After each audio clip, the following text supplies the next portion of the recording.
여러분 안녕하세요. 이번 시간에는 에너지 대사 제 세 번째 강의 에너지의 균형과 체중 관리에 대해서 알아보도록 하겠습니다. 여러분들이 관심이 제일 많은 내용일 것 같은데요. 비만에 관련돼서 전격적으로 해부해보는 비만을 공부해보는 시간을 가져보도록 하겠습니다. 그러면은요, 지난 시간에 배웠던 내용을 복습을 해보겠습니다. 지난 시간에는 에너지 소비량 계산법에 대해서 배워봤죠. 개인의 에너지 소비량을 계산하기 위해서는 에너지 소비의 주 요인들인 기초 대사량과 활동 대사량, 시기성 발열 효과를 모두 더하는 방법을 주로 사용한다고 했습니다. 다 기억나실 거라고 생각합니다. 다음으로는요, 한국인의 에너지 섭취 기준에 대해서 알아봤는데요. 에너지는 과잉 섭취 시 체중 증가가 나타나고 그 결과 여러 성인병이 발생 위험도가 증가하게 되므로 필요량의 안전율을 고려해서 더해주는 다른 영양소들의 권장 기준과는 달리 에너지 권장량은 인구 집단의 평균 요구량을 필요량으로 책정하고 있습니다. 에너지 필요량은 기초 대사량이나 활동 대사량 및 시기성 발열 효과를 고려해서 책정한다고 말씀드렸습니다. 한국인의 에너지 섭취 기준은 수차례에 걸쳐 수정 보완해서 2020년도에 최종 에너지 영양 섭취 기준이 설정되었는데 섭취 기준으로는 성별과 연령에 따른 필요 추정량이 설정되었습니다. 지난 시간에 다 알아봤습니다. 그러면 본격적으로 3강에 들어가기 전에 마찬가지로 나는 에너지 대사에 대하여 얼마나 알고 있나요? OX 퀴즈 문제를 한 문제를 가지고 왔는데요. 같이 한번 보도록 하겠습니다. 신경성 거식증은 식욕을 잃은 증상을 나타난다? 정답이 O일까요? X일까요? 정답은 NO입니다. 신경성 거식증은 항상 배고픔은 느끼지만 통제하는 신경이 더 높아서 먹지 않고 계속 굶는 상태를 이야기합니다. 그러므로 신경성 거식증은 식욕을 잃는 증상을 나타내지 않습니다. 본격적으로 들어가서 에너지의 균형과 체중 관리에 대해서 알아보도록 하겠습니다. 지난 시간에 하다가 말았던 기억이 나는데요. 에너지 균형과 체중 관리는 사람의 체중은 에너지 섭취량과 소비량이 평형을 이룰 때 일정하게 유지되는데요. 에너지 대사의 불균형은 체중의 변화와 함께 건강장애를 초래하게 됩니다. 여러분 다 아시고 계신 내용입니다. 먼저 두 가지에 대해서 알아보았지요. 이 그림을 통해서 보신 신경성 식욕 부진 환자인데요. 이것은 극심한 체중 감소를 초래하는 정신적 질환이라고 얘기했습니다. 두 번째, 절식이나 먹는 것을 중단시키는 것이죠. 절식이나 과다한 운동 등의 극단적 행위를 반복하는 정신적 질환인 하나인 신경성 폭식증에 대해서도 알아보았습니다. 이처럼 신경성 식욕 부진 환자의 임상 증상을 보면은요, 머리카락이 윤기가 없이 솜털로 얇아진다든지 피부가 건조하고 입에서 냄새가 나는 구취가 발생되며 맥박수가 감소하고 변비나 복통, 설사가 이루어지고 월경이 되지 않으며 골다공증이 이루어진다라고 얘기했습니다. 잘 먹어야 되겠습니다. 이번 시간에는 본격적으로 에너지를 많이 먹게 되면 어떻게 되는가, 즉 과잉 섭취하게 되면 어떻게 되는가, 여러분들 다 아시죠? 비만이 되겠죠. 장기간 에너지 섭취량이 소비량보다 많아 과잉의 에너지가 체내 지방 조직에 과다하게 축적돼서 체중이 증가하는 경우를 우리가 비만이라고 하는데요. 비만의 정의를 말씀드렸습니다. 자, 밑줄을 쳤는데요. 이거 중요하니까 꼭 외워두시기 바랍니다. 남자의 경우에는 체지방의 비율이 25% 이상을, 여자의 경우에는 30% 이상일 때를 말하는데, 비만이 되면 합병증으로 당뇨병이나 고혈압, 동맥경화 및 각종 암을 일으켜서 삶의 질을 떨어뜨리게 됩니다. 그러면 왜 남성과 여성의 체지방 비율이 다를까요? 여성은 체질적으로 체지방 함률이 남성과 달라서 차별을 한다고 할 수 있습니다.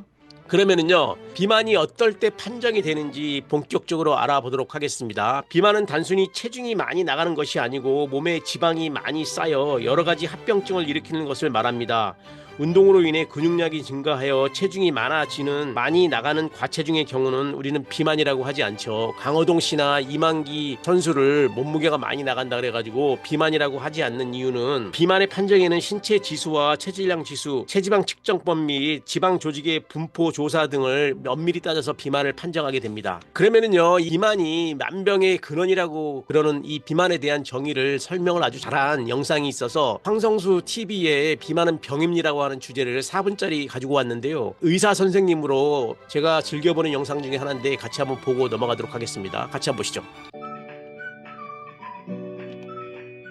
비만은 병입니다. 몸매의 문제, 외관의 문제로 생각합니다만 인식이 잘못돼서 이 당장 급하게 해결해야 될 문제로 생각하지 않기 때문에 그대로 뒀다가 여러 가지 문제 때문에 고생한 사람들이 많습니다. 그리고 회복이 불가능한 그런 상태까지 가버린 사람들도 있고 그렇습니다. 많은 비입니다. 병을 가지고 느긋하게 생각할 사람이 없지 않습니까? 왜 비만을 병이라고 생각하는가 하면은 그냥 생활이 좀 불편한 정도가 아니라 살고 죽고 하는 문제이기 때문에 그렇습니다. 비만이 있은 후에 어떤 병이 잘 생기는가 하면은 고혈압이 잘 생깁니다. 당뇨병이 잘 생기고요. 이 두 병 무섭다 하는 것은 아시지 않습니까? 그리고 이 두 병은 평생 약을 쓰지만은 안 낫는다는 것도 잘 알고 계실 거고요. 그리고 암이 잘 생깁니다. 사람을 죽이는 거 아닙니까? 사람들이 가장 무서워하는 것이 이제 암인데 비만과 관련된 암들이 굉장히 많습니다. 암은 빨리 크면서 무한정 자라는 특성을 가지고 있습니다. 암이 잘 자랄 수 있는 영양분이 많다는 뜻입니다. 자, 그리고 비만을 하면은 사람이 움직일 때 자꾸 관절이 닳습니다. 관절이 안 좋아서 관절 수술을 하는 사람들이 굉장히 많습니다. 잘 닳습니다. 그리고 무릎이 잘 닳는 거 아실 거고요. 그리고 발목입니다. 자, 이런 하지에 척추에 관절염이 있으면 움직이기가 굉장히 힘듭니다. 움직이지 못하면 본인도 짜증스럽죠. 힘들고. 그리고 남에게 짐이 될 수가 있습니다. 그리고 이 비만하게 되면 또 다른 많은 문제가 생깁니다. 숨을 쉬기가 굉장히 힘들죠. 코를 골거나 아니면 수면 무호흡증, 자다가 숨이 한 10초 이상 끊기는 문제가 생깁니다. 이러면 다른 사람들하고 같이 지내기가 굉장히 좀 힘들죠. 예, 그리고 어디 움직이려고 그러면은 비만 때문에 움직이는 속도가 굉장히 느려지죠. 다른 사람에게 좀 짐이 되는 그런 경우가 많습니다. 젊은 사람, 특히 학생들에게 청소년들에게 이런 문제가 생기면 또 정신적인 문제까지 생깁니다. 사람이 움츠러들죠. 그리고 어린아이들은 또 놀리기도 합니다. 그러면 놀리면은 공격적이 되기도 쉽고요. 젊은 여성들은 이것 때문에 토리가 됩니다. 그리고 다른 사람을 잘 만나지 않고요. 그러면 또 우울증도 생기고 등등 이런 여러 가지 문제가 생깁니다. 비만하면은 여성들이 임신하기도 굉장히 좀 힘들고요.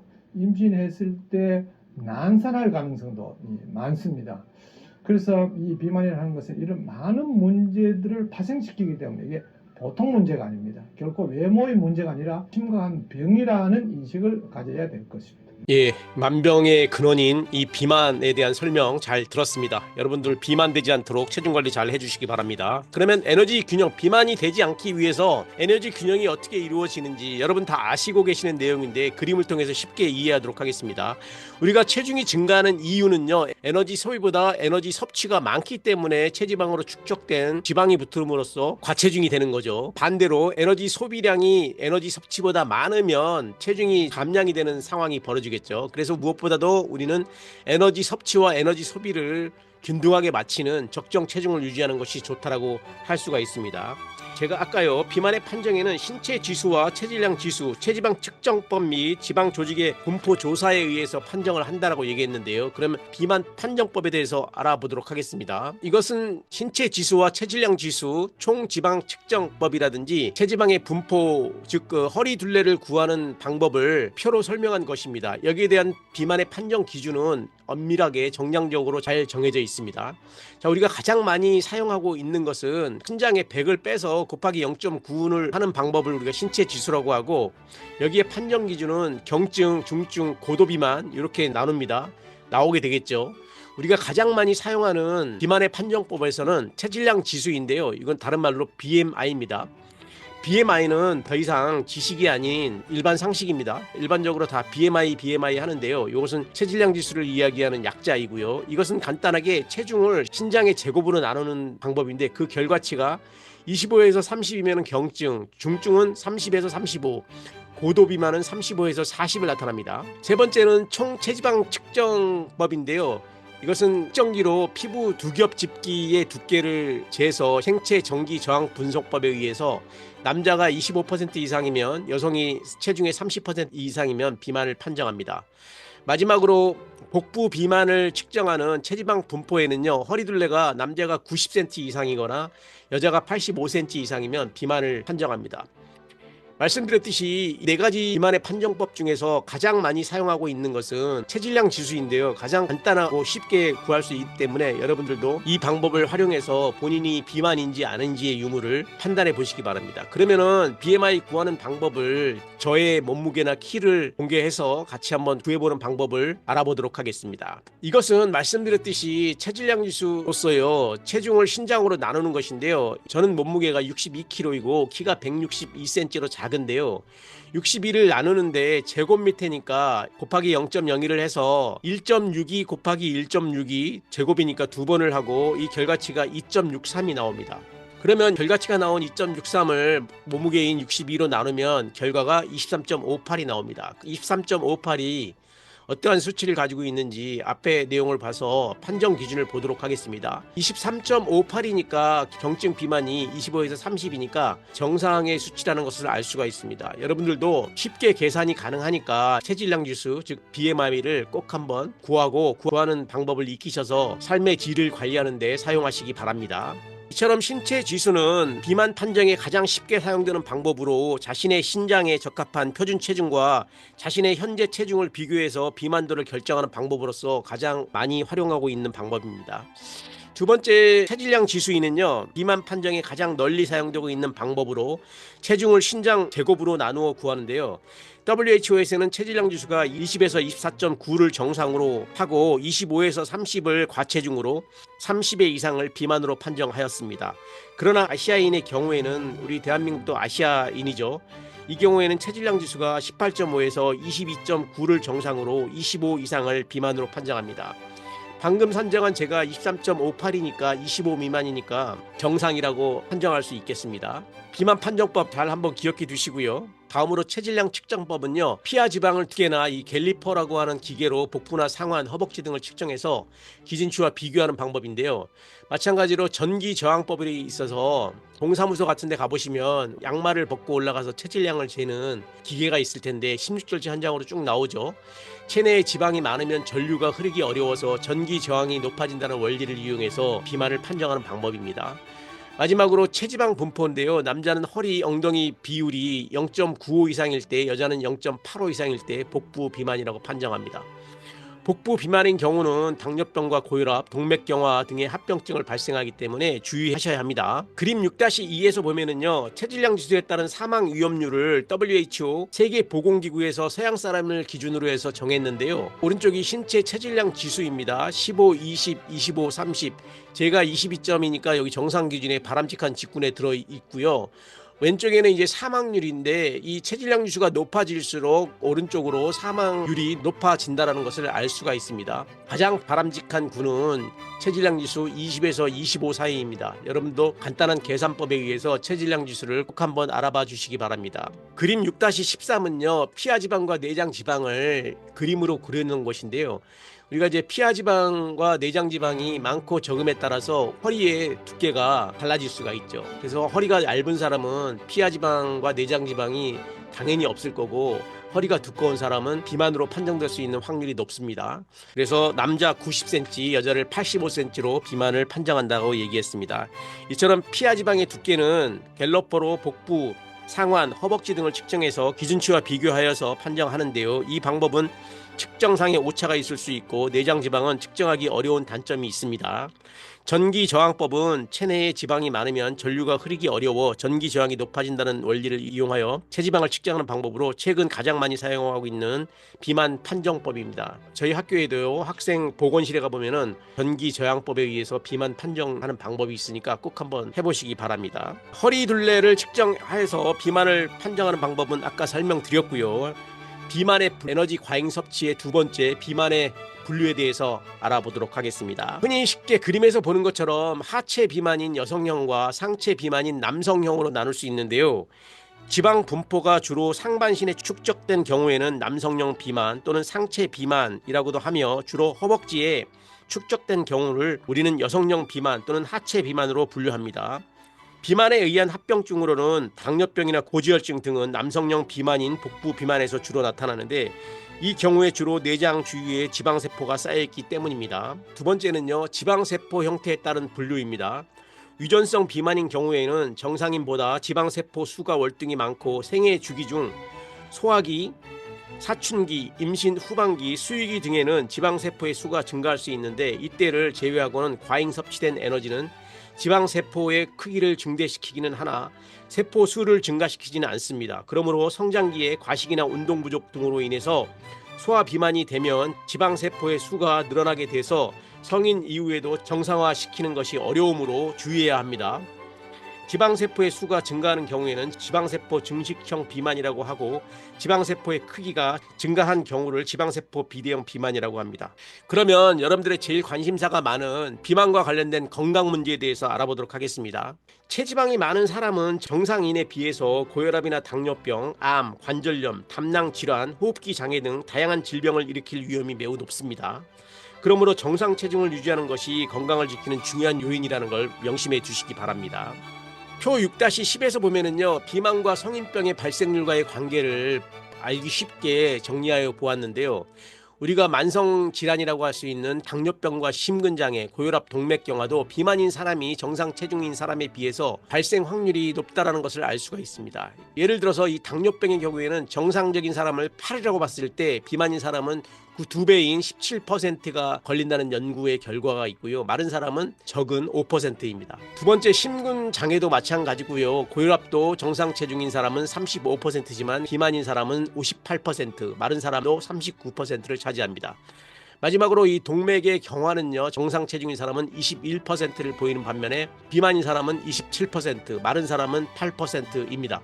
옛날에는 마른 사람이 살을 찌기 위해서 노력을 많이 했지만 요즘은 정상 체중인 사람과 비만의 체중을 가지고 있는 사람보다 이 마른 사람이 훨씬 더 건강하고 안정된 삶을 살고 있다는 것을 데이터를 통해서 알 수가 있습니다. 그러면은 그림을 통해서 비만의 합병증을 좀 알아보도록 할게요. 비만과 관련된 건강 문제를 알아보고 있는데요. 비만과 관련된 합병증이 머리와 관련된 고혈압, 성대의 비만이 됨으로써 자면서 무호흡증이라든지 호흡에 곤란이 올 수가 있고 지방간이라든지 담에 돌이 생기는 담석증, 무리한 몸무게를 관리하기 위해서 관절염이 올 수가 있고 당뇨병이라든지 혈관의 고지혈증, 무릎이나 발목에 보행장애가 있을 수가 있습니다. 이처럼 만병의 근원이 되는 비만합병증 공공의 적인 것 같습니다. 그러면 에너지 섭취의 생리적 조절을 어떻게 이루어야 되겠는가? 궁극적인 만성 질환을 방지하기 위해서 어떻게 에너지 섭취를 해야 되는가를 알아보겠습니다. 식이 섭취를 유발하는 것은 공복감과 식욕입니다. 먹고자 하는 신체의 기본적인 욕구는 신체의 내적 요인인 공복감과 맛있는 음식의 모양이라든지 냄새 등의 외적 환경 요인에 의해서 발생되는데요. 식이 섭취 조절은 시상하부를 중심으로 에너지 관련 호르몬, 신경 전달 물질, 장이나 지방 조직에서 발견되는 여러 펩티드들이 상호작용을 하여서 영향을 미침으로써 이루어집니다. 식후 몇 시간이 지나서 혈당이 저하되면 공복감을 느끼게 되고 그로 인해서 음식물을 섭취하게 되면 위장관에 팽창이 일어나고 음식과 장 점막의 기계적 접촉은 장 펩티드를 분비시켜 즉각적인 포만감을 유발하고 식욕을 억제하게 됩니다. 또한 소화 호르몬의 농도가 높아짐에 따라서 시상하부의 포만 중추가 자극을 받아서 포만감을 느끼게 돼서 식품 섭취를 조절하게 됩니다. 이외에도 렙틴이나 세로토닌 같은 신경 전달 물질도 포만감을 유발해 식품의 섭취를 감소시키는 것으로 알려져 있습니다. 방금 이야기 나온 이 렙틴은 체지방 조직의 지방 저장량이 증가함에 따라 생성 분비되어 포만감을 증가시키는 역할을 하는 호르몬의 활성을 가진 작은 단백질입니다. 이 렙틴은 시상하부에 영향을 미쳐서 식욕을 감퇴시키고 지방 조직의 소모를 촉진시켜서 에너지나 저장 지방의 소모를 촉진한다고 알려져 있습니다. 유전자 돌연변이에 의해서 렙틴 생성이 조정되지 못한 동물은 결국 비만이 되는데요. 그러나 렙틴은 비만을 예방한다기보다는 식이섬유가 부족했을 때 이에 따른 효과를 최소화하는 역할을 한다는 의견도 있어서 렙틴을 체중 감소에 활용할 수 있는지의 여부는 아직 명확하지 않습니다. 자, 21세기도 아직 모르는 게 굉장히 많죠. 그러면은 체중 관리를 어떻게 해야 되는지 본격적으로 공부해 보도록 하겠습니다. 여러분들의 삶에 도움이 많이 될 것 같은데요. 체지방이 많은 사람이 정상 체중을 유지하기 위해서는 식사요법과 운동요법을 동시에 수행하면서 생활 수정을 통해서 식생활 개선하는 것이 바람직합니다. 특히 요요 현상이 없이 감량된 체중을 유지하는 것을 목표로 하여야 하는데요. 방법을 모른다기보다도 의지가 부족해서 그러지 않나 하는 생각을 합니다. 여기서 요요 현상이라는 말이 나왔는데요. 이것은 체중 감량 후 체중이 다시 증가하는 현상을 요요 현상이라고 합니다. 저열량식을 하면 체내 근육량이 감소하고 기초대사량이 낮아지고 낮아진 기초대사량만큼의 에너지가 남게 되면 그것이 체지방의 형태로 몸에 저장되어 체중을 증가하게 하는데요. 요요 현상을 막기 위해서는 저열량식 기간 동안 단백질을 충분히 제공하는 식사요법과 함께 근육운동과 유산소 운동을 병행해서 근육의 손실을 막아 기초대사량을 일정하게 유지시키는 것이 중요합니다. 그러면 식사요법인데요. 비만의 식사요법의 원칙은 소비되는 에너지보다 적은 에너지를 섭취하여 부족된 에너지를 체지방 연소를 통해서 공급함으로써 체중을 감소시키는 것입니다. 당연한 얘기겠죠. 체중은 일주일에 0.5kg 정도를 감량하는 것이 바람직한데요. 그를 위해서는 하루 500칼로리 정도의 에너지 섭취량을 감소시키면 됩니다. 꼭 명심해 두시기 바랍니다. 이때 단백질이나 비타민, 무기질 등 체내 대사 생리 기능의 유지에 필요한 영양소의 섭취는 줄이지 않는 상태에서 에너지 섭취만을 줄이는 식사를 하여야 합니다. 이를 위해서는 에너지 밀도가 낮은 식품을 선택하여 섭취하도록 하는데 에너지 밀도에 대해서 설명을 드리겠습니다. 에너지 밀도는 식품의 에너지를 식품 중량과 비교한 것인데요. 에너지 밀도가 높은 식품으로는 견과류나 과자류, 튀긴 식품, 지방 등이 이에 해당되고 에너지 밀도가 낮은 식품으로는 과일, 채소 등을 들을 수가 있습니다. 이처럼 에너지 밀도가 낮은 식품을 많이 섭취하면 섭취한 에너지는 적으면서 식사 후 느끼는 포만감은 커지게 됩니다. 수분과 식이섬유가 많은 식품이 식사의 에너지 밀도를 낮추어서 포만감에 도움을 주는 데 비해서 에너지 밀도가 높은 식품은, 특히 고지방 식품은 더 많은 양을 먹어야만 포만감을 느낄 수 있습니다. 그래서요, 표에서 보는 바와 같이 에너지 밀도가 낮은 식품을 많이 먹어야 되고 에너지 식품이 높은 식품은 좀 적게 먹어야 되겠습니다. 이것은 그람당 0.6칼로리를 내는 것을 우리는 매우 낮은 식품이라고 하는데 양상추나 토마토, 딸기, 브로콜리, 자몽, 탈지우, 당근, 채소가 이에 해당됩니다. 반면에 그람당 4칼로리 이상을 내는 것을 식품 에너지 밀도가 높은 식품이라고 규정하는데요. 이것은 샌드위치나 쿠키, 초콜릿, 베이컨, 감자칩, 땅콩 버터, 마요네즈, 버터가 이에 해당됩니다. 여러분, 건강을 위해서 에너지 밀도가 낮은 식품을 선택하여 섭취하시기 바랍니다. 그러면은요, 여기서 비만을 치료하는데 원칙이 있는데요. 기회가 돼서 비만 치료의 원칙을 이야기하겠습니다. 첫 번째는 식사는 하루에 3번 일정한 시간에 하라는 것입니다. 두 번째는 식사는 저열량식으로 하되 영양적으로 균형 있게 먹어야 하고요. 세 번째는 식사를 천천히 즐겁게 해야 합니다. 네 번째는 과식이나 폭식 상황에서의 대처 방안을 강구합니다.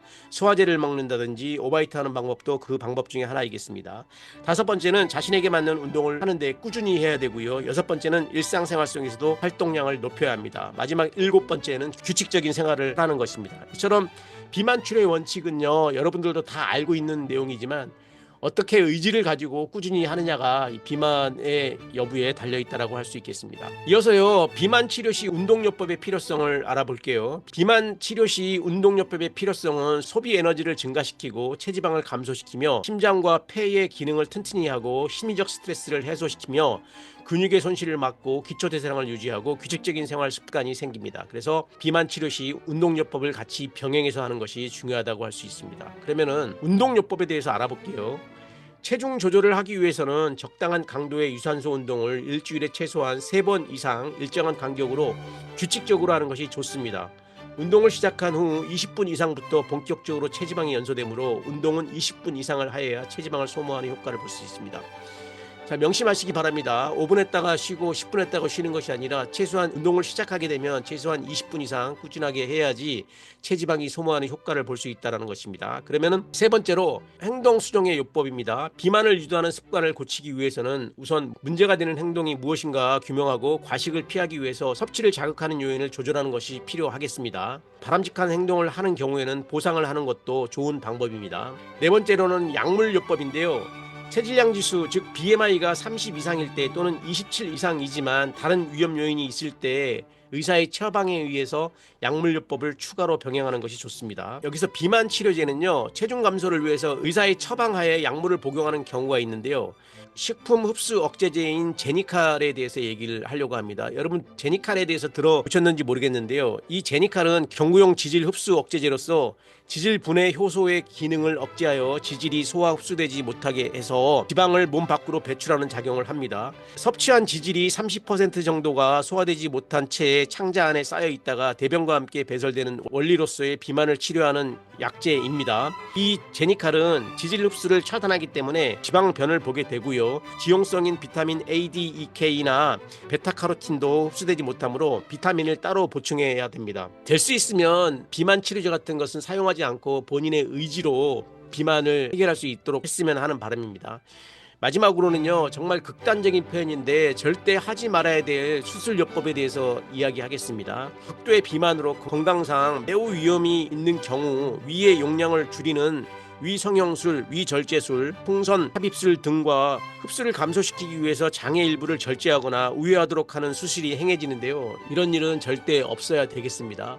이러한 수술요법은 근본적인 치료가 되지 않기 때문에 불만족스러운 경우가 많이 있고, 말씀드렸듯이 식이요법과 운동을 통해서 다이어트를 하는 방안을 강구해야 되겠습니다. 이것으로써 에너지 균형과 체중 관리에 대해서 알아보았는데요. 이 시간을 통해서 비만의 위험과 비만은 병이다라는 내용을 확실히 정립했으리라고 생각을 합니다. 아무쪼록 체중 관리 잘 하셔서 건강한 식생활을 영위하시기 바랍니다. 이번 시간에 강의를 요약하도록 하겠습니다. 에너지 대사 세 번째의 강의 내용이었는데요. 에너지의 균형과 체중 관리에 대해서 알아보았습니다. 에너지 섭취 불균형에 대해서 알아봤고요. 에너지 섭취 과잉에 대해서도 알아봤습니다. 아울러서 에너지 섭취의 생리적 조절과 체중 관리를 어떻게 하면 비만을 막을 수 있는가에 대해서도 알아보는 유익한 시간이었습니다. 여러분, 아무쪼록 건강과 생활 관리를 잘 하셔서 건강한 생활을 영위하시기 바랍니다. 수업받느라 너무 수고 많았습니다. 이것으로써 에너지 대사에 관련된 수업을 마치도록 하겠습니다. 수업받느라 수고 많았습니다. 다음 시간에는 수용성 비타민에 대해서 알아보도록 하겠습니다. 감사합니다.